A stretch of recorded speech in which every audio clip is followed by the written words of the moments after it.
Hello friends, welcome back to our channel RL learning classes. एक बार मैं फिर से आप सभी के सामने हाजिर हूँ, लेकर आया हूँ आप सभी के लिए एक और स्पेशल वीडियो।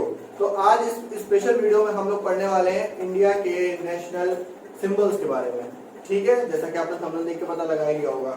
तो आज हम जितने भी सिंबल्स हैं जो इंपॉर्टेंट है और पेपर में इनसे घुमा किस किस तरह के क्वेश्चन बनते हैं वो सारे मैं आपको इस वीडियो में कराने वाला हूं। तो वीडियो में बने रहिएगा, वीडियो लाइक कर दीजिएगा, शेयर कर दीजिएगा और चैनल पे अगर अभी तक नए हैं तो सब्सक्राइब भी कर दीजिएगा। तो चलिए वीडियो शुरू करते हैं।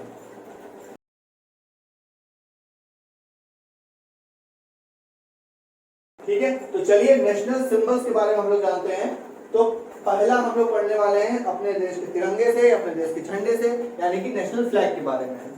ठीक है, तो नेशनल फ्लैग से रिलेटेड कौन कौन से क्वेश्चन बनते हैं वो मैं बताऊं। सबसे पहला क्वेश्चन बनता है कि नेशनल फ्लैग को इंडिया में कब मान्यता मिली, यानी कि कब निकाला गया, ठीक मतलब कब अपनाया गया। तो आप इसको देख लीजिए, 22 जुलाई 1947 इसको मान्यता मिली थी। अब आप सोचेंगे मैंने यहाँ मान्यता क्यों लिखा है, अपनाया क्यों नहीं लिखा है। क्योंकि इससे पहले यानी कि हमारी आजादी से पहले भी 1929 की आपने पढ़ा होगा कांग्रेस हिस्ट्री में, जब मैं आपको कराऊंगा तब मैं उसमें आगे बताऊंगा। ठीक है, हिस्ट्री में पढ़ा होगा 1929 में कांग्रेस का जो अधिवेशन हुआ था वहां पर ये झंडा ऑटोमेटिक फहरा दिया गया था। किस दिन फहराया गया था वो भी आपको पता होगा, 26 जनवरी के दिन। इसीलिए हमारा 26 जनवरी मनाया जाता है। ये आप लोग को पता होगा तो अच्छी बात है, बहुत लोगों को नहीं पता होता है कि हमारा जो गणतंत्र दिवस होता है वो 26 जनवरी को ही क्यों मनाया जाता है, जबकि वो तो 26 नवंबर 1949 को बन के तैयार हो गया था। तो उसको लागू करने में 2 महीने क्यों लगाए गए, तो इसलिए लगाए गए थे क्योंकि हमारे देश में जो पहली बार झंडा अपने देश का फहराया गया था वो 26 जनवरी 1930 को फहराया गया था। ठीक है, तो इसलिए उस दिन को यादगार बनाने के लिए हम उस दिन वो चीज मनाते हैं, गणतंत्र दिवस अपना रिपब्लिक डे मनाते हैं। ठीक है, तो 22 जुलाई 1947 को उसको मान्यता मिली थी और इसके बाद ये चालू हो गया था। हाँ, दूसरा इंपॉर्टेंट क्वेश्चन इससे बन के आता है कि इसके डिजाइनर कौन थे। तो इसके डिजाइनर श्री पिंगली वेंकैया थे और इसकी लंबाई और चौड़ाई यानी कि लेंथ और ब्रेड्थ का रेशियो कितना होता है, तो 3 और 2 का रेशियो होता है। राष्ट्रीय ध्वज से, नेशनल फ्लैग से रिलेटेड ये 3 क्वेश्चन ही मोस्ट इंपोर्टेंट क्वेश्चन कहे जाते हैं और यही घुमा फिरा के क्वेश्चन पूछे जाते हैं। रेलवे एनटीपीसी का क्वेश्चन ये पूछा गया था कि नेशनल फ्लैग को डिजाइनर कौन थे, तो पिंगली वेंकैया थे। ठीक है, चलिए अब नेक्स्ट पढ़ते हैं। तो नेक्स्ट है नेशनल एम्बलम। नेशनल एम्बलम के बारे में बोला गया है। तो नेशनल एम्बलम कहां से लिया गया है, सबसे पहले तो सारनाथ के अशोक स्तंभ से लिया गया है। सबने पढ़ा होगा भाई, जो हमारा राष्ट्रीय चिन्ह है नेशनल एम्बलम है, वो कहाँ अपनाया कब गया, तो अपनाया गया अपने रिपब्लिक डे जिस दिन से स्टार्ट हुआ था, यानी कि 26 जनवरी 1950 को इसे ये अपनाया गया, सबको लागू किया गया। ठीक है, कहाँ से लाया गया, तो उपनिषद हम लोग पढ़ते हैं आगे चलिए। ठीक है, अरण्यक होता है, उपनिषद होता है। तो उपनिषद में एक होता है मुंडकोपनिषद। मुंडकोपनिषद से ये निकाला गया था क्या, अशोक स्तंभ से। और उसमें लिखा क्या होता है, सत्यमेव जयते लिखा होता है देवनागरी में। आप इसका फोटो देखिएगा, अगर अवेलेबल हो पाएगा तो मैं इसमें एडिट में डालूंगा, और नहीं हो पाएगा तो आप प्लीज इसको थोड़ा सा देखिएगा। उसमें यहाँ पर नीचे एक चक्र बना, उसमें नीचे लिखा होता है सत्यमेव जयते। आपने हर सरकारी ऑफिस में आपको देखने को मिल जाएगा। ठीक है, देवनागरी लिपि में लिखा होता है, देवनागरी मतलब हिंदी क्योंकि देवनागरी लिपि में लिखी जाती है, सत्यमेव जयते। मुंडकोपनिषद से लिया गया, अपनाया कब गया, 26 जनवरी 1950 को अपनाया गया। लिया गया सारनाथ में अशोक का जो स्तंभ है वहां से ये चीज कैप्चर करी गई है। ठीक है, उसके बाद आ जाएगी नेशनल सॉन्ग। कई लोग नेशनल एंथम और नेशनल सॉन्ग में कंफ्यूज होते हैं कि नेशनल एंथम क्या है और नेशनल सॉन्ग क्या है। आगे मैंने नेशनल एंथम में लिखा हुआ है, तो इसको मैं दोनों को एक साथ बता देता हूँ। नेशनल सॉन्ग हमारा वंदे मातरम है, सुना होगा आपने, और नेशनल एंथम हमारा जन गण मन अधिनायक जय। जन गण मन हमारा नेशनल एंथम है और नेशनल सॉन्ग क्या है, वंदे मातरम। दोनों को ऑप्शन देखिए, जनगण मन इधर मैं आपको बता रहा हूँ कि जैसे कि जनगण मन हमारा लेफ्ट साइड रहेगा और वंदे मातरम हमारा राइट साइड रहेगा। तो नेशनल सॉन्ग हमारा क्या हो गया, वंदे मातरम।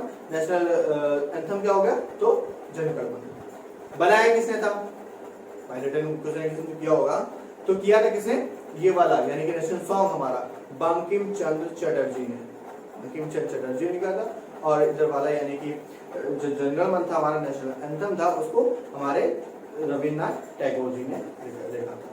ठीक है, किस किस लिपि में लिखा था ये भी इंपॉर्टेंट पूछा जाता है। ये इंपॉर्टेंट पूछा था, बंकिम चंद्र चटर्जी ने लिखा था, ये तो सबको पता है, लेकिन इन्होंने संस्कृत में लिखा था और इन्होंने बांग्ला में लिखा था।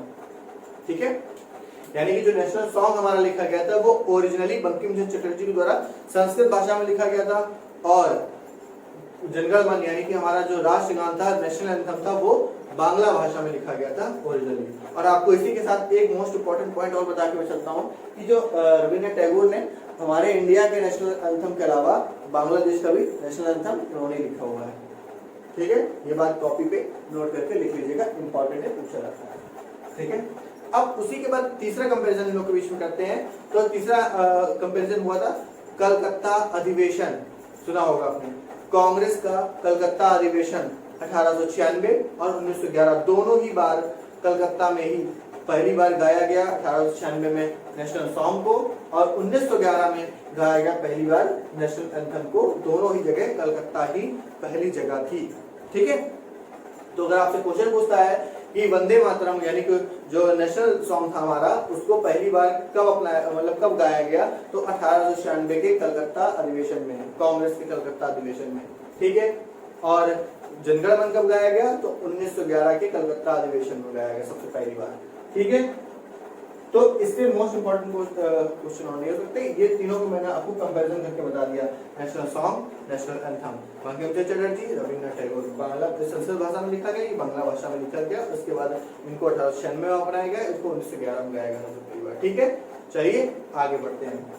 तो आगे जैसा कि नेशनल एंथम मैं आपको पढ़ाई चुका, रविंद्रनाथ टैगोर ने बांग्ला भाषा में लिखा था, अपनाया गया 26 जनवरी 1950 को, और 1911 को कलकत्ता अधिवेशन में प्रथम बार ये गाया गया।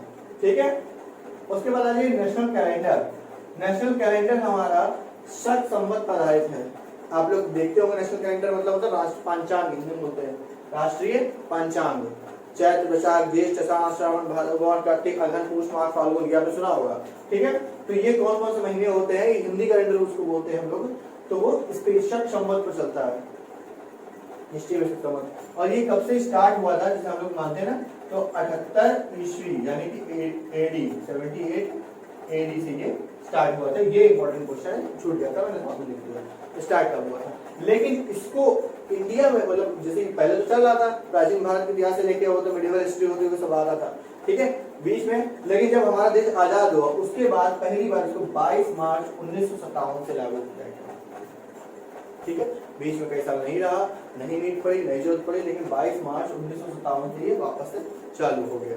तो अब आप कैलकुलेट कर लीजिए कि 2021 जो चल रहा है अपने इंग्लिश कैलेंडर के हिसाब से, तो हिंदी कैलेंडर के हिसाब से वो कौन सा चल रहा होगा। ठीक है, तो अपना हिंदी कैलेंडर जो होता है वो शक संवत पर आधारित होता है। इसके अलावा एक और होता है विक्रम संवत, बट जो गवर्नमेंट का उसके अकॉर्डिंग चल रहा है तो वो शक संवत पर चलता है, राष्ट्रीय पंचांग। ठीक है, तो आई होप ये चीज आपको समझ में आ रही होगी। अब हम इसके बाद आगे बढ़ते हैं और कौन कौन से नेशनल सिंबल्स हैं हमारे पास। तो नेशनल एनिमल, नेशनल एनिमल सबको पता है क्या है, मैग्निफिसेंट टाइगर, यानी कि इसको हम लोग बोलते हैं बाघ।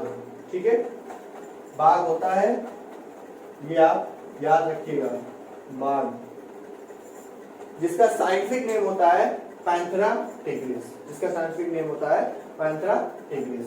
उसके बाद नेशनल बर्ड हमारा, नेशनल बर्ड इंडियन पीकॉक, मयूर, मोर, साइंटिफिक नेम पावोक्रिस्टेटस। जो इंपॉर्टेंट चीज थी इसलिए मैं आपको बता रहा हूँ, इसके अलावा इसमें कुछ इंपॉर्टेंट नहीं है, इसलिए मैंने बोला आपको कि नाम याद कर लीजिए और उसका साइंटिफिक नेम याद कर लीजिए, वो ज्यादा इंपॉर्टेंट है। हाँ, एक चीज में और अगर हम लोग पास निकल के आती है कि 1972 में wild life protection act WLPA आया, वाइल्ड लाइफ प्रोटेक्शन एक्ट 1972। तब से एनिमल, बर्ड, ये सब चीजें को इनको सेव किया जाने लगा, इनको बचाया जाने लगा।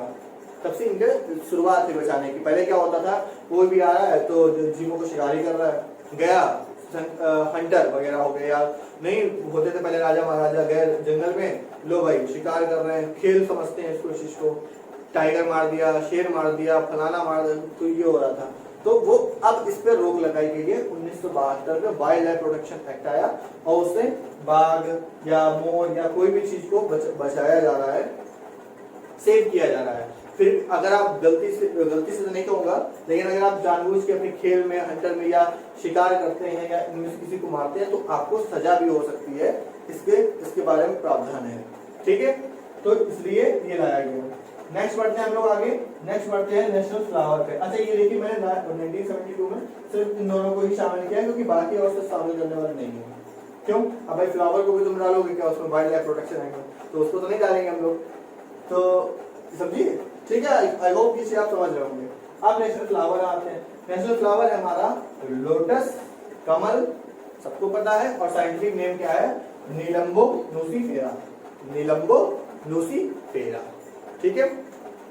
इसका आप एक बार स्क्रीनशॉट ले लीजिए ताकि आपको याद करने में आसानी होगी, ठीक है। नेशनल ट्री में हम लोग आते हैं, तो नेशनल ट्री बनियान। बनियान मतलब बरगद का पेड़। अगर हिंदी में पूछा जाए तो बरगद, इंग्लिश में पूछा तो बनियान। और उसका साइंटिफिक नेम क्या होता है? तो फिकस बेंगलेंसिस, ठीक है, फिकस बेंगलेंसिस। तो ये हो गया इसका साइंटिफिक नेम। नेक्स्ट बढ़ते हैं हम लोग नेशनल एक्वेटिक एनिमल के बारे में हम लोग जानते हैं।